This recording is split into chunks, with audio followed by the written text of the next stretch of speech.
खरं तर आज मी इथं आलेलो आहे आणि मी आज प्रयत्न करणार आहे की मी एक शॉल सुद्धा घेऊन आलेलो आहे। मी आदरणीय प्रोफेसर राम शिंदे साहेबांचा सत्कार त्या ठिकाणी करणार आहे, कारण ते खूप मनापासून प्रयत्न करत आहेत आणि मी सुद्धा मनापासून प्रयत्न करत आहे। मी मनापासून प्रयत्न तिथं असणाऱ्या युवांना हाताला काम मिळावं यासाठी करतोय आणि प्रोफेसर राम शिंदे साहेब तिथे MIDC येऊ नये यासाठी प्रयत्न करत आहे। आता काल बोलत असताना त्यांनी काही मुद्दे मांडले, त्याच्यामध्ये ग्रामसभेचा ठराव ते बोलत होते। खरं तर शेवाळे साहेबांनी मला फोन केला होता आणि मला सांगितलं होतं मी तिथे येऊन पत्रकारांशी बोलू का, पण मी त्यांना विनंती केली नका काळजी करू, मीच बोलतो।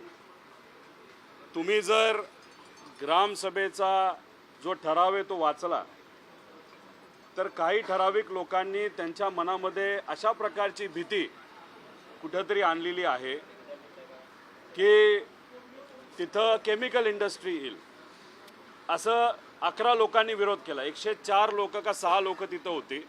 पाटेगावची लोकसंख्या ही 4-5 हजाराच्या पुढे आहे, पण 106 लोक तिथं होती ग्रामसभेला। 11 लोक बोलली, त्याच्यामध्ये एका व्यक्तीने सांगितलं केमिकल इंडस्ट्री येणार आहे, तिथं केमिकल इंडस्ट्री का आपण आणू, ती येणार नाही, त्याचा विरोध तिथं संपला। आपली घरं घेतली जातील, अजिबात नाही, MIDC कोणाचं घर घेत नाही, त्यांचा विरोध तिथं संपला। मग त्याच्याचबरोबर बागायती क्षेत्र 2-3 हेक्टर बागायती क्षेत्र आहे असं कळतंय, पण तेही त्या ठिकाणी आपण वगळणार आहोत। त्याच्याचबरोबर काही लोकांचं असं मत आलं जे 10वी-12वी शिकलेत, जे उच्च शिक्षित नाहीत, त्यांना हाताला काम कसं मिळेल। अरे बाबांनो, तिथे जे उच्च शिक्षित आहेत, ग्रॅज्युएट आहेत, पोस्ट ग्रॅज्युएट, त्यांना तर काम मिळेलच, पण जे कमी शिकलेले आहेत, शिकू शकले नाही, काही आर्थिक अडचणी असतील, यांना तिथं सुद्धा अप्रत्यक्षपणे टेम्पो असेल, सिव्हिलचं काम असेल, छोटे मोठे कॉन्ट्रॅक्ट असतील, एखादं दुकान तिथं येईल, त्या माध्यमातून सुद्धा तिथं ती कामं ही त्यांना मिळू शकतात। त्यांचा तिथं विरोध संपला। आता हे जे काय आहे चॅप्टर 6 म्हणजे काय, आता ते प्रोफेसर असताना सुद्धा राम शिंदेंना कळणार नाही। चॅप्टर 6 म्हणजे काय, ज्याच्यासाठी मी प्रयत्न करतोय की तिथं जी 1100 एकर जमीन आहे त्या जमिनीवर आता शिक्के पडणार। मग चॅप्टर 6 झाल्यानंतर काय होतं, मग तिथं MIDCचे अधिकारी त्या ग्रामपंचायतमध्ये जातात, तिथे असणाऱ्या शेतकरी जे बाधित आहेत त्यांच्याशी चर्चा करतात, की त्यांना विचारतात की अरे बाबा असं आहे, तुमचं काय मत आहे, तर ते चॅप्टर 6 नंतर होतं। त्यामुळे कदाचित प्रोफेसर असून सुद्धा त्यांना या गोष्टी माहिती नसाव्यात, पण हेच मी तिथं असणाऱ्या ग्रामस्थांना सांगितलेलं आहे। आणि त्याच्याचबरोबर तिथं जर तुम्ही बघितलं तर परत एकदा मोदींची जमीन तिथे, मोदींची जमीन तिथे ते सांगतात। मी आधीसुद्धा सांगितलेलं आहे की 11 ते 14 या वर्षी ते तिथं आमदार असताना जमीन घेतलेली आहे। आता वाटाघाट्या कुणी केल्या, कोण 5 स्टारमध्ये भेटलं, 7 स्टारमध्ये भेटलं, त्यावेळेस हे आपल्याला बघावं लागेल। नीरव मोदीचं नाव तुम्ही आज घेता, नीरव मोदीकडे पैसे कधी होते, तेव्हा होते, तेव्हा पैसे असताना तेव्हा तुम्ही तिथं आमदार होता, तेव्हा तिथं जमिनी तिथं घेतल्या गेल्या। आणि ती नीरव मोदीची जमीन जे हे म्हणतात ती आता ईडीकडे, या MIDCच्या सर्वे केलेल्या जागेमध्ये तिथं नीरव मोदीची ती जमीन जे बोलत आहे ती जमीन तिथं नाही। आता तुम्ही भाजपचे नेते म्हणतात ईडी आम्ही खिशात घेऊन फिरतो, मग आपण ईडीला विनंती करा की आता ह्याच्यात 2-3 हेक्टर जमीन जी बागायती असू शकते ती कदाचित आपल्याला उद्या जाऊन वगळावी लागेल, ती करावीच लागेल। मग नीरव मोदीची जमीन तुमच्या काळामध्ये तुम्ही जी त्याला घेऊन दिली असावी, कारण का तुम्ही तिथं आमदार असताना ती जमीन तेव्हा घेतली जाते हे तुम्हाला माहीत नसेल तर आमदार कशाचं तुम्ही होता। मग तिथं त्यावेळेस जी जमीन तिथं घेतली जी आता ईडीकडे MIDCच्या या सर्वेमध्ये नाही, मग ती जमीन ईडीशी पाठपुरावा करून तशी सरकारकडे आहे, ती MIDCला देऊन टाका। मग MIDC 1100 एकराची होती, त्याच्यात काही जमीन जी बागायती ती कदाचित वगळण्यात येऊ शकते, मग ती जमीन जोडल्यानंतर आपली MIDC 1200 एकराची होऊ शकते। आणि अजून एक महत्त्वाची गोष्ट की प्रोफेसर राम शिंदे साहेबांना अभ्यास घ्यायचा किती अनुभव आहे हे मला सांगता येणार नाही, पण इंडस्ट्री कशी असते, त्याला काय जरुरी असतं हे त्यांनी एक गुऱ्हाळसुद्धा चालवलेलं नाही, त्यामुळे त्यांना त्या गोष्टी कळतात नाही कळतात हा वेगळा प्रश्न. MIDCमध्ये फॅक्टऱ्या आल्यानंतर युवकांना हाताला काम मिळणार आहे. आता फॅक्टऱ्या कधी येतात, जेव्हा तिथं रोड नेटवर्क चांगलं असतं. आदरणीय गडकरी साहेबांच्या बरोबर बसून पाठपुरावा करून 2 मोठे रोड, हे मंत्री असताना ते रोड त्यांना आणता आले नाही. पाठपुरावा 2 नॅशनल हायवे या MIDCच्या जवळून आपण आणलेले आहेत. आणि योगायोगाने सुरत चेन्नई रोड हा 20 किलोमीटरवरनं तिथून जात आहे. त्यामुळे MIDCमध्ये कंपनी यायला नक्कीच तिथं मदत होणार आहे. त्यामुळे हे जे काय ते सांगत आहेत त्याला काय तथ्य नाही, उगाच वेळ काढूपणा करत आहेत. आणि राहिला प्रश्न चॅप्टर 6 झाल्यानंतर ग्रामपंचायत तिथनं असणाऱ्या बाधित शेतकऱ्यांची चर्चा ही केली जाणार आहे. त्यामुळे मध्ये ते कुठेतरी बोलले होते की ते आमदार म्हणजे राम शिंदे आमदार झाल्यानंतर रोहित पवार त्यांना भेटले नाहीत.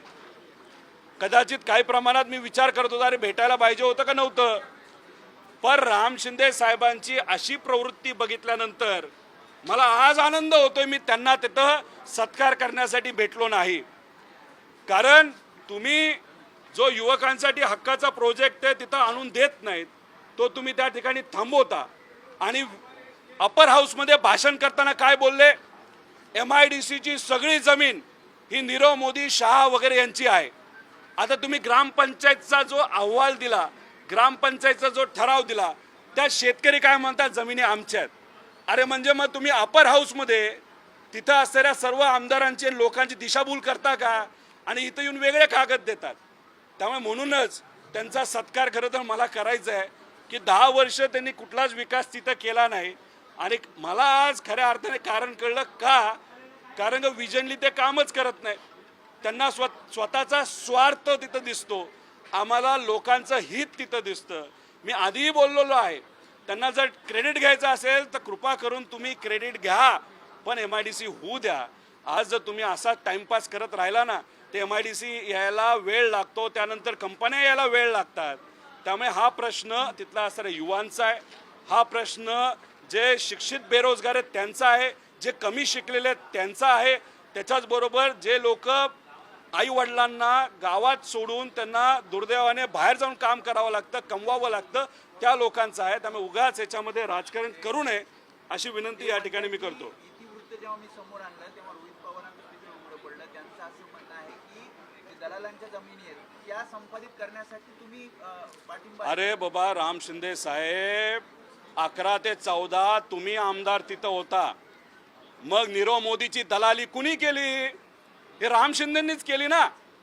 मग तुम्ही कुठं भेटला असाल का, तुम्हाला हे सांगायचं की तुम्ही आमदार असताना तुमच्या मतदारसंघामध्ये कोण इन्व्हेस्टमेंट करते हे कळत नाही. अहो, नीरव मोदीची आत्ताची जमीन जी MIDC सर्वेमध्ये नाही ती ईडीकडे आहे. मग हा विषय कुठं येतो, आप पितळं उघडा. मी कागद घेऊन फिरतो, मी आत्ता 1 लाख सह्या आणल्यात. आता 1 लाख सह्या म्हणजे काय, ह्या तिथं असणाऱ्या युवांच्या त्यांच्या आई वडिलांच्या भावना आहेत ना. कोणालाही पिस्तूल लावून आम्ही काय सह्या करून घेतलेल्या नाहीत. मग तुम्ही या भावनांचा अनादर करणार आहात का. त्यांचं मत MIDC आली पाहिजे. उगाच तुमचे 4 लोक तिथं उभा करून तुम्ही भाषणं करायला लावता आणि त्या 4 लोकांसाठी अख्ख्या दोन्ही तालुक्याचं नुकसान होऊ शकतं. आणि जे तिथले मोठे नेते शेवाळे साहेब त्यांना व्यक्तिगत तुम्ही विचारा, त्यांचंही मत आहे. थोडी त्यांना 1-4 लोक बोलतात म्हणून अख्ख्या दोन्ही तालुक्याला अंगावर घ्यायचं काही त्यांना कारण नाही. त्यामुळे उगाच त्यांनी कुठं करू नये. लाख लोकांनी सह्या आत्तापर्यंत केलेल्या आहेत आणि ही मोहीम लोकांनी हातात घेतली नाही, ती तिथं थांबणार नाही. त्यांना तुम्ही भेटणार आहात का, ज्या ग्रामस्थांचा विरोध आहे, जे काही मोजकी लोक आहेत, मी त्यांना तुमच्या माध्यमातून आज सांगतो, नंतरही भेटणार आहे. चॅप्टर 6 मध्ये तिथं शिक्के पडतात. चॅप्टर 6 झाल्यानंतर पुढची प्रक्रिया तिथं येऊन तुमच्या सर्वांची म्हणजे तिथं असणाऱ्या नागरिकांशी, तिथे असणाऱ्या ज्यांचं जमीन जाणार आहे त्यांच्याशी चर्चा ही केली जाणार आहे. आणि मग त्याच्यानंतर कुठलं वगळायचं कुठलं नाही वगळायचं याच्यावर चर्चा होणार आहे. त्यामुळे प्रोफेसर राम शिंदे हे प्रोजेक्ट आज थांबवत आहेत. त्यांना प्रक्रिया काय असते हे सुद्धा माहीत नाही. मी फॉलोअप केलेले कागद घेऊन फिरतो आणि ते कुठंतरी काय दुसऱ्याचेच कागद घेऊन फिरतात. अरे तुम्ही काय पाठपुरावा केला का हे सांगा ना. उगाच दुसऱ्याचे काहीतरी कागद घेऊन तुम्ही फिरता, काहीतरी विषय काढता, अपर हाऊसमध्ये दिशाभूल करता, मीडियाबरोबर इथं येऊन तिसरंच काहीतरी बोलता. मग कुणीतरी कागद दिला की तो कागद घ्यायचा, मग तो दाखवायचा. त्यामुळे उगाच त्यांनी कुठेही अहंकार आणू नये. बाबांनो, लोकांचा जीवनामरणाचा विषय आहे. उगाच इथं त्यांच्या युवकांच्या भविष्याची कुणी खेळू नये असं आमचं मत आहे. ते म्हणतात की दादा, ते म्हणतात की या MIDC मध्ये तुमची भागीदारी आहे म्हणून तुम्ही इतके ह्या सगळ्या संदर्भात अग्रेसिव्हली बोलता आहात असं त्यांचं म्हणणं आहे. तर बघा, रोहित पवारांची तिथं आर्थिक भागीदारी असेल तर तुम्ही शोधा ना. बाबा, मला युवकांच्या भवितव्याबरोबर खेळून कुठं पैसे कमवायचे नाहीत. रोहित पवारकडे जे काय आहे, रोहित पवारली 2007 पासून गेले 20 वर्ष काम करून, कंपन्या मोठ्या करून जे काय आहे त्याचं घर नीट आहे. दुसऱ्याचं घर उद्ध्वस्त करून रोहित पवारला काय पैसे कमवायचे नाही, ही माझी प्रवृत्ती नाही. ते मंत्री असताना त्यांनी काय केलंय, अजून बऱ्याच गोष्टी आहेत. त्यांच्या जमिनी कुठं कुठं आहे, त्यांच्या इन्व्हेस्टमेंट कुठं आहेत, मी काढत नाही ना. ही माझी प्रवृत्ती नाही. मग आता तुम्ही म्हणता तुम्ही सालकरी आहात, सालकरीचा मुलगा आहात. मग अशा बऱ्याच गोष्टी ज्या मी काढू शकतो, ज्या सालकरीच्या मुलाला परवडणार सुद्धा नाही, आमदाराच्या पगारावर घेता येणार नाही.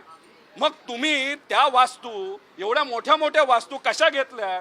अरे रोहित पवार इथं कुठेही मिंदा नाही, फक्त त्याचं भावनिक नातं आहे, तिथं असणाऱ्या युवकांशी नातं आहे. त्यामुळे उगाच तुम्ही खुदसट काढू नका. तुम्ही जर अजून खोलात गेला ना तर आम्ही सुद्धा खोलात जाऊ. तुम्ही खोलात जावा, सर्वे करा, मोठी मोठी एन्क्वायरी लावा. फक्त MIDCला उशीर करू नका. आणि त्यात जर माझं नातं निघालं तर आपण बोलू ना नंतर. आता तुम्ही जर खोलात जात असताल, सर्वे करत असताल तर तुम्ही करा, कारण माझं तिथं कुठं नाही. मग आता आम्ही सुद्धा जरा खोलात जाऊन तुमचं सगळीकडचं काढायला लागतो. पण हा विषय रोहित पवार विरुद्ध राम शिंदे नाही, हा विचाराची लढाई आहे. रोहित पवार प्रयत्न करतो युवकांच्या भवितव्यासाठी. अरे प्रोफेसर राम शिंदे काय करतायत की MIDC थांबवावी कशी. किती खुश होते काल की बघा मी MIDC थांबवली, ह्याच्यात त्यांना खुशी मिळते. अरे इथं फार फॉलोअप करून करून बेजार झालो मी. कशासाठी? तर युवकांसाठी झालं. इंडस्ट्रीला काय लागतं हे आम्हाला माहिती आहे, कारण आम्ही इंडस्ट्री चालवतो. तुम्ही गुऱ्हाळं सुद्धा चालू केलेलं नाही. तुम्हाला काय कळणार इंडस्ट्रीला काय पाहिजे, तिथे इंडस्ट्री आणायची कशी, इंडस्ट्रियलिस्टची बोलायचं कसं, हे तरी आपल्याला माहीत आहे का? तुमचं जर विजन एवढी संकोचित असेल, आता 10 वर्षात विकास का नाही झाला त्याचं मुख्य कारण ते. माझं तर मत आहे की आज शेवटचा दिवस आहे, त्यांना बोलवा. त्यांनी विकास 10 वर्षात काय केला आणि आम्ही काय केला, इथं या पोडियमवर आपण चर्चा करू. अरे हिम्मत आहे त्यांना चॅलेंज करायची की इथं येऊन तुम्ही बोला. पण काय आहे, मी नसताना येतात, बोलतात, कुठले तरी कागद आणतात, काहीतरी खोटं बोलतात. काय आता भाजपची ती प्रवृत्ती आहे. कैलासशिवाय यांना तुम्ही कैलासशिवाय यांना बाहेर घेऊन प्रकाश जोरात आलाय. एकंदरीत हे जे प्रकरण आहे MIDCचं, तुमच्या आंदोलनानंतर प्रकाश जोरात आलाय. सध्या आपण बघतोय की तुम्ही आणि राम शिंदे आमने सामने पाहायला मिळत आहे. MIDC प्रकरण सुटेल की नाही? अरे सुटलंच पाहिजे. मी तर म्हणतोय, उदय सामंत साहेबांना विनंती करतोय, राजकीय दबाव ठेवा बाजूला, नाहीतर इथं युवक त्यांना माफ करणार नाही. त्यांना मी पाठपुरावा करणार आहे. हे 1 लाख सह्या त्यांनाच देणार आहे. आता राजकीय दबावाला ते जास्त महत्त्व देतात का युवकांच्या भवितव्याला? हा त्या मंत्र्यांचा विषय आहे. दादा, पण छत्रपती शिवाजी महाराज यांच्या पुतळ्यासमोर आंदोलन झालं, तुम्ही परवाला 25,000 सह्या आणल्या, आज लाख सह्या आणल्या. यापुढची तुमची भूमिका काय असणार? छत्रपती शिवाजी महाराजांच्या चरणी बसून आंदोलन करण्याचं एक मुख्य कारण होतं की त्यांच्या काळामध्ये रयतेला न्याय मिळायचा. हे सरकार रयतेचं म्हणजे सामान्य लोकांचा विचार करणारं सरकार आहे का ठराविक राज्यकर्त्यांचा विचार करणारं सरकार आहे का ठराविक व्यावसायिकांचा विचार करणारं सरकार आहे? मग आता तुम्ही जर युवांना तिथं संधी देत नसाल आणि एक तुमचा वरच्या हाऊसचा जो लोकशाही मार्गाने पडलेला आमदार आहे त्याचं तुम्ही जर ऐकत असाल, त्याच्यावर न करते हे सरकार रयतेचा विचार करत नाही. हे सरकार फक्त राजकारणाचा विचार करते. आमचं हेच म्हणणं आहे, राजकारण बाजूला ठेवा. अरे हे राजकारण बघता बघता, ह्याच्यावर चर्चा करता करता अख्खं महाराष्ट्राचं पब्लिक बेजार झालंय. शेतकऱ्याबद्दल चर्चा नाही, युवकांबद्दल चर्चा नाही. आता ह्याच्यातच तुम्ही जर खोलात गेलं तर व्हाईट पेपरचा विषय. खरं तर मला सरकारला एक विनंती करायची होती की तुम्ही जो व्हाईट पेपर काढलाय त्याच्यापेक्षा अशा प्रकारचा जर व्हाईट पेपर काढला असता तर पैसे तर वाचले असते. आणि तुम्ही काय ते 10-12 पेजेसचा केला, त्यात काय दाखवलंय तुम्ही? काहीच नाही. त्यापेक्षा एक पाणी दिला असतं तर पैसे तरी सरकारचे वाचले असते. तुम्ही जर त्याच्यामध्ये हा व्हाईट पेपर वाचला तर याच्यामध्ये प्रत्यक्ष अप्रत्यक्षपणे कुठंतरी सरकारलीच एक्सेप्ट केले की जेव्हा महाविकास आघाडी सरकार होतं त्यावेळेस त्यांनी खूप चांगल्या पद्धतीचा पाठपुरावा केला. आता ह्याच्यामध्ये तुम्ही तारखा बघत गेला तर 5 जानेवारी 2022 मध्ये वेदांकडून पहिले पत्र आले आणि त्यानंतर फेब्रुवारी म्हणजे 22 फेब्रुवारी वेदांतने प्रश्नावली पाठवली, 23 फेब्रुवारी MIDCने उत्तर पाठवले, 24 फेब्रुवारी वेदांकडून स्थळ पाहणी झालं, त्यानंतर फॉक्सकॉन आलं, दोघांनी एकत्र बघितलं. आता 24 मे दावोस इथं अनिल अगरवाल आणि उद्योग मंत्री पर्यावरण मंत्री म्हणजे आपले आदित्य ठाकरे यांनी तिथं अनिल अगरवाल बरोबर बैठक घेतली आणि अनिल अगरवाल म्हणतात महाराष्ट्र हे गुंतवणुकीसाठी आदर्श राज्य आहे. आता आम्ही म्हणत नाही हे जे सरकार आहे ते कुठं कमी पडलं, कारण का सत्ता बदल झाल्यानंतर 20 दिवस तर काहीच झालं नाही. आणि त्यानंतर जर तुम्ही बघितलं देवेंद्र फडणवीस साहेबांनी फॉक्सकॉनचे जे प्रमुख आहेत त्यांना पत्र दिलं, त्यांची चर्चा झाली आणि त्याच्यामध्ये जेव्हा हे फॉक्सकॉनचे लोक आले होते ते काय म्हणले, पुणे येथे गुंतवणूक करण्यास उत्सुक आहोत. त्या कायमुळे अन्य राज्याच्या तुलनेत महाराष्ट्रातील पुण्याला प्राधान्य दिले आहे असं वेदांत फॉक्सकॉनचे लोक कधी बोलले, देवेंद्र फडणवीस आणि शिंदे साहेबांचं सरकार असताना. पाठपुरावा कुणी केला, महाविकास आघाडी सरकारने. आम्ही असं म्हणत नाही हे सरकार कमी पडलं. प्रॉब्लेम काय झाला की 5 ऑगस्ट देवेंद्र फडणवीस साहेब हे अनिल अगरवाल साहेबांना भेटले. आता ह्याच्यामध्ये 5 सप्टेंबर MIDC CEO यांचे वेदांतला पत्र गेलं. आता त्याच्यानंतर काय झालं, त्यानंतर का हा सगळा पाठपुरावा कमी पडला, त्याचं मुख्य कारण खरं तर तुम्ही जर बघितलं तर अनिल अगरवाल साहेबांची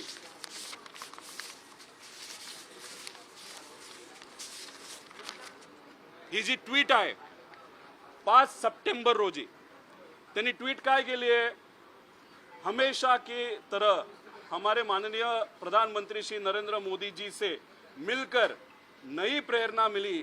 वेदांता फेब और सितंबर सेमीकंडक्टर परियोजना के साथ साथ भारत की ऊर्जा सुरक्षा के विषय पर 5 सप्टेंबरला ही बैठक झाली आणि 11 सप्टेंबरच्या आसपास अनिल अगरवाल साहेबांनी सांगितलं की आता वेदांत आणि फॉक्सकॉनचा प्रोजेक्ट हा कुठं होणार, हा गुजरातला होणार. गुजरातला का होणार तर गुजरातला त्यावेळेस इलेक्शन होतं. आता ह्याच्यामध्ये आपल्या सेमीकंडक्टर पॉलिसी ह्या 2 आहेत, एक 23 मार्च 2022ची आणि नवीन पॉलिसी ही कधी आली तर ही आली 21 सप्टेंबरला. आता नवीन पॉलिसीमध्ये काय होतं की तुम्ही जी इन्व्हेस्टमेंट कराल त्याच्यावर जो मोबदला तुम्हाला मिळणार आहे त्याला रिस्ट्रिक्शन होतं 12,000 कोटीचं. मग समजा जर वेदांत फॉक्सकॉननी 1 लाख कोटी टाकले तर त्यांना मॅक्सिमम बेनिफिट हे कुठेतरी 12,000 कोटीचं होतं. आणि नवीन पॉलिसी 21 सप्टेंबरला जी आली त्याच्यामध्ये त्याला मर्यादा कुठेही ठेवल्या नाहीत. पॉलिसी आली, चांगली गोष्ट आहे, देशासाठी चांगली आहे. गुजरातला इलेक्शन होतं, योगायोग समजा. प्रधानमंत्री साहेबांना भेटले, लगेचच गुजरातला हा प्रोजेक्ट घेतला गेला, योगायोग समजा. पण माझं एकच मत आहे की मग राज्याचे हे जे काय डबल इंजिन सरकार होतं त्यांचं जे मोठं इंजिन आहे यांच्यासाठी पाठपुरावा करू शकले नाहीत. मग माझं एक मत आहे हे वेदांत फॉक्सकॉनची पाठपुरावा करण्यासाठी कमी पडले असं नाही, पण ह्यांचं मोठ्या इंजिनची पाठपुरावा करायला हे कुठेतरी कमी पडले असं माझं प्रामाणिक मत आहे. आणि त्याच्याचबरोबर तुम्ही जो एअरबसचा विषय त्यांनी घेतला, अरे आम्ही म्हणलो नव्हतो एअरबस महाराष्ट्रात येणार आहे. हे उदय सामंत साहेब स्वतः म्हणले होते का मुलाखतीमध्ये एअरबस हे टाटा एअरबस हे तिकडे ह्याला येणार आहे मिहानला, म्हणजे कुठे नागपूरला. आता तुम्हीच म्हणता आणि नंतर म्हणता ते येणारच नव्हतं. त्याच्याचबरोबर जी याची pharmaceutical city bulk drug park 11 ठिकाणी होणार होत्या, त्यातल्या बघा स्वतःच मंत्री महोदय म्हणले होते. आणि त्यानंतर मग ही बल्क ड्रग पार्कचा विषय 11 राज्य होते, त्यातले 3 निवडले जाणार होते. आपलाही प्रस्ताव गेला होता, आपला प्रस्ताव वेळेवर गेला होता, पण केंद्र सरकारने आपल्याला वगळलं. त्यामुळे हा जो व्हाईट पेपर त्यांनी कुठेतरी आणलेला आहे तो मला असं वाटतं की अतिशय नाराज करणारा आहे आणि प्रत्यक्ष अप्रत्यक्षपणे कुठेतरी महाविकास आघाडीनेच फॉक्सकॉन आणि वेदांतसाठी पाठपुरावा केलं हे सिद्ध या व्हाईट पेपरच्या माध्यमातून झालेलं आहे. दादा, पाटेगाव ग्रामपंचायतीने या MIDCच्या विरोधात यांचा ठराव केला, या अनुषंगानं काय सांगा? अरे किती वेळा सांगू? सर ते कैलास शेवाळे जे आहेत तुम्ही त्यांच्याशी बोललात, तर कैलास शेवाळेंना तुम्ही समोर घेऊन येणार का? कारण की त्यांच्या नावाने राम शिंदे हे दिशाभूल करतात, तर राम शिंदेवरती गुन्हा दाखल करणार का? हे बघा, एक तर चॅप्टर 6 होत असताना ग्रामपंचायतची NOC लागत नाही. चॅप्टर 6 होतो तिथं जे काही शिक्के असतात MIDC ते पडतात आणि चॅप्टर 6 झाल्यानंतर ग्रामपंचायतशी चर्चा होते. राहिला प्रश्न शेवाळ्यांचा, त्यांचं मत आहे की पॉल्युशनवाली फॅक्टरी आली नाही पाहिजे, तिथं जे बागायती क्षेत्र ते आलं नाही पाहिजे, घेतलं नाही पाहिजे, त्याच्याचबरोबर तिथं घरं गेली नाही पाहिजे. अहो MIDC घरं आणि हे जे असतात पाण्याचे स्रोत हे वगळतं. त्यामुळे कुठंतरी त्यांना त्या बाबतीत बऱ्याच गोष्टींबद्दल काही लोकांनी दिशाभूल केलेली आहे. MIDCचे अधिकारी जेव्हा तिथं जातील तेव्हा त्या बाबतीत ते क्लॅरिटी देतील आणि त्याच्यामुळे लोकांच्या मनामध्ये जी काही शंका आहे ती स्वतः मी जाऊन सुद्धा सोडवेल. पण मग अशा पद्धतीने तुम्ही मुद्दामून जर फॅक्टऱ्या येण्यापासून नाही तर MIDC येण्यापासून जर अडचण आणत असाल तर ते चुकीचं आहे असं माझं व्यक्तिगत मत आहे. हिंदी में जानना चाहेंगे MIDC नाही और एक विषय. आता दुसरा विषय, अधिवेशनामध्ये आम्ही कशासाठी येतो? महाराष्ट्रातले प्रश्न मांडण्यासाठी. आम्ही प्रश्न मांडत असताना नानासाहेब पटोले साहेबांनी एक प्रश्न महत्त्वाचा मांडला, तो म्हणजे छत्रपती संभाजीनगरमध्ये जी काही फॉरेस्टचा पेपर होता तो फुटला आणि मग त्याबद्दलची माहिती नाना पटोले साहेबांनी मुलांच्या वतीने विधिमंडळामध्ये मांडली. त्याला उत्तर देत असताना देवेंद्र फडणवीस साहेबांनी उत्तर दिलं असं कुठेही काय घडलेलं नाही, उलट मीडियालीच चुकीची बातमी तिथं छापलेली आहे. खरं तर हे उत्तर ऐकल्यानंतर माझ्यासारख्याला अतिशय वाईट वाटलं. कारण का तुम्ही तिथं जर बघितलं तर याच्यामध्ये खोलात गेला तर पोलिसांना टीप आली होती. टीप आल्यानंतर पोलीस स्वतः डिस्गाईजमध्ये तिथं गेले. त्यानंतर त्यांना 4-5 लोक भेटली, त्यानंतर त्यांच्याकडे कागदपत्र भेटले, मग FIR झाला. म्हणजे ह्या सगळ्या गोष्टी तिथं असणाऱ्या पोलिसांनी चांगल्या केल्या युवकांच्या बाजूने आणि हे होत असताना त्या गोष्टी खऱ्या अर्थाने घडल्या. तसंच काल कोल्हापूरला झालं. मग आपण TCSची बाजू का घ्यायची? माझं TCSचं माझं काही वाकडं नाही. माझं एकच मत आहे, एवढे पैसे तुम्ही घेत असाल तर मग पारदर्शक पद्धत तर असावी आणि खोट्या पद्धतीने. मला मत आहे की देवेंद्र फडणवीस खोटे बोलले असं म्हणणार नाही, पण त्यांना ज्यांनी माहिती दिली, ज्यांनी खोटी माहिती त्यांना दिली त्याच्यावर कारवाई करणार का नाही? का युवकांच्या भवितव्याबरोबर आपण सातत्याने खेळतच राहणार? कोल्हापूरला परत ती घटना घडली आणि 1000 रुपये कमी करायला काय अडचण आहे?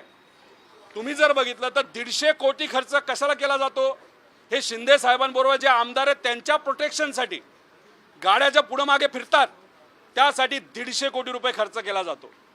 आणि मग त्यांच्यावर खर्च करण्यापेक्षा एक कॉन्स्टेबल द्या ना आणि मग तो खर्च या युवकांच्या भवितव्यासाठी करा. 100 रुपये लावा, नाहीतर राजस्थानसारखं तुम्ही लावा. तुम्ही 1000 रुपये घेता प्रत्येक परीक्षेला, प्रत्येक व्यक्तीकडनं 1000 रुपये घेता, मग ते 15-15 हजार रुपये या लोकांचा खर्च होतो. आणि मग अशा पद्धतीने TCS तिथं तुम्ही सिरियसनेस सांगता की 1000 रुपये का मुलं सिरियस व्हावी आणि मग चोरी झाल्यानंतर तुम्ही म्हणता चोरी झालीच नाही. अरे झाली ना, युवक म्हणतायत. तर युवकांची बाजू आम्ही सर्वजण भक्कमपणे मांडत आहोत, आम्ही आमदार मांडत आहोत, विरोधी पक्षात मांडत आहोत, पण सरकार ऐकायला तयारच नाही. मग ह्या सगळ्या गोष्टीचा निषेध कुठेतरी आम्ही सर्वजण करतो. MIDC के मुद्दे को लेकर आपने 1 लाख सिग्नेचर लिए हैं और जगह के बारे में भी कहा कि नीरव मोदी की जगह है वहाँ पे, उसको लेकर जरा कहना पूछना चाहूँगा. और वेदांत और फॉस्कॉन को लेकर जो बात हिंदी में MIDC के बारे में मेरे जो विरोधक है राम शिंदे साहब, वो लोगों की, सरकार की, मीडिया की दिशा भूल कर रहे हैं. वो हर वक्त जो नीरव मोदी की ज़मीन वहाँ पे उसके बारे में बोलते हैं. मैं इसके बारे में क्लैरिफिकेशन दिया हूँ कि वो ED के पास ज़मीन है, MIDC ने वो ज़मीन नहीं ली सर्वे में. अगर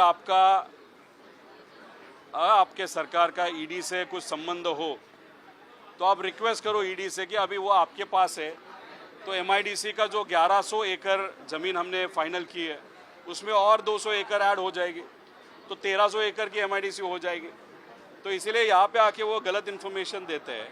दूसरी बात, जो ग्राम पंचायत है उन्होंने क्या कहा है कि वहाँ पे केमिकल इंडस्ट्रीज़ नहीं आना चाहिए. ठीक है, वहाँ पे जो क्षेत्र पे फ्रूट्स के अगर खेती की जाती है तो वो खेती आप निकालो। और दूसरी बात वो बोल रहे हैं कि वहाँ पे अगर घर हो तो वो नहीं लेने चाहिए, बराबर है, वो लेने ही नहीं वाले। चैप्टर 6 का अर्थ ऐसा होता है कि वहाँ पे वो स्टैंपिंग MIDC का होता है और उसके बाद फिर वहाँ के ग्राम पंचायत के साथ वो चर्चा करती है MIDC और फिर फाइनलाइजेशन होता है। लेकिन राम शिंदे साहब अलग ही तरीके का राजनीति यहाँ पे करते हुए MIDC कैसे नहीं होगी और रोहित पवार को क्रेडिट कैसे नहीं मिलेगा, उसके लिए वो प्रयत्न कर रहे हैं, वो गलत चीज़ है। मेरा कहना है आप क्रेडिट ले लो, लेकिन वहाँ पे MIDC आना बहुत इंपॉर्टेंट है।